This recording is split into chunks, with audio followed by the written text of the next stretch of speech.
जी मैं पानी का लोटा चढ़ाते चढ़ाते मेरा पूरा कम से कम मेरे को 8 साल हो गया और मेरी जिंदगी में सुख बिल्कुल नहीं आया।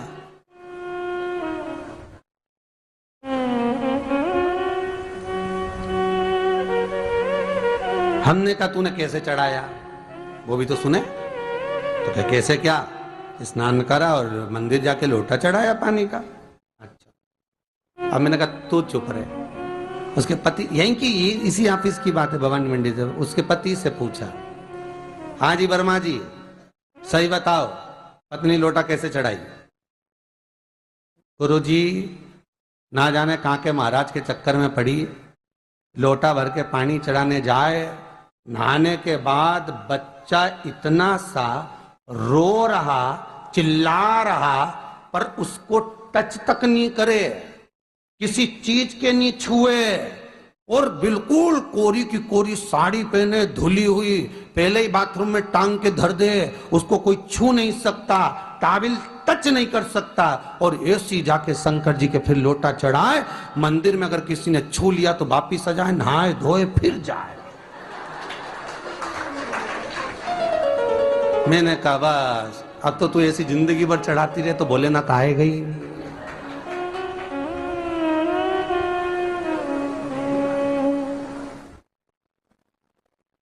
सत्य बोलो रे मिलेगा। कई लोगों ने पूछा शंकर को रिझाने के लिए कौन से कलर के कपड़े पहने कि शिव राजी हो जाए।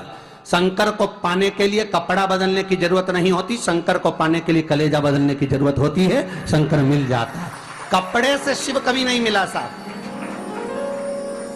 आप कौन से कलर के कपड़े पहन रहे हो ये शिव प्राप्त नहीं करोगे हो। सफेद पहन लिए, लाल पहन लिए, केसर के पहन लिया, उससे शंकर नहीं मिल रहा हो।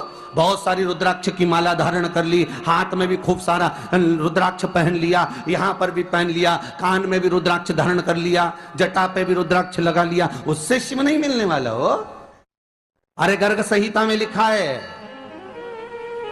कि शंकर को एक बार प्रणाम करने का फल क्या है कि 10 अश्वमेध यज्ञ के स्नान का जो फल होता है वो मात्र शंकर को प्रणाम करने से मिल जाता है। पर गर्ग संहिता कहती है कि शंकर के चरणों में अगर प्रणाम कर लिया तो ये पक्का है कि अश्वमेध यज्ञ का फल भले कट जाए पर शंकर के प्रणाम का फल नहीं कटता, उसका वापिस जन्म नहीं होता और वो शिव का हो जाता, वो शंकर का हो गया, फिर उसका जन्म नहीं है महाराज।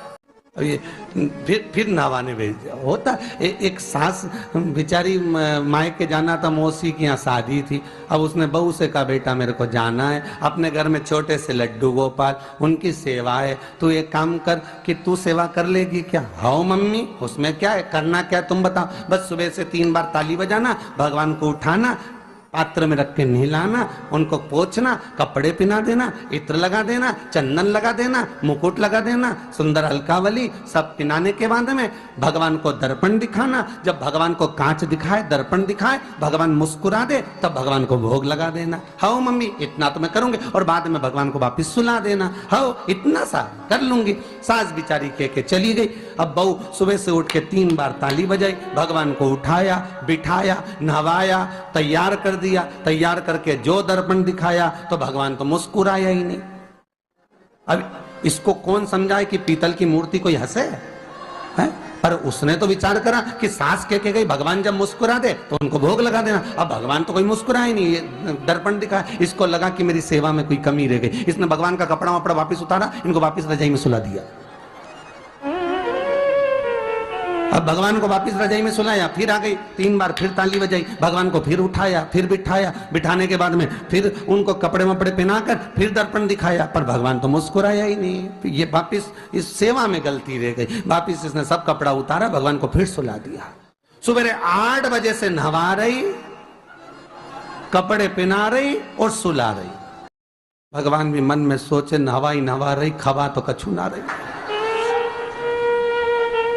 28 बार नहवा दिया, इसके बाप का क्या जाए, 29 बार भी नहवा देगी, सर्दी होगी तो हमको होगी, इसका क्या जाए, नहवा ही रही है और खवाती कुछ नहीं, फिर सुला देती है। फिर ताली बजा, अब क्या फिर आ गई और 29वीं बार फिर बैठ गई और फिर भगवान को नहवाया, कपड़े पहनाया और पहनाने के बाद भगवान का श्रृंगार करके जैसे ही दर्पण उठाया, उठा के जो भगवान को दिखाने लगी, भगवान ने मन में सोचा अब की बार तो हंसी दूंगा, चाहे कुछ भी हो जाए, और भगवान दोनों दांत दिखा दिए।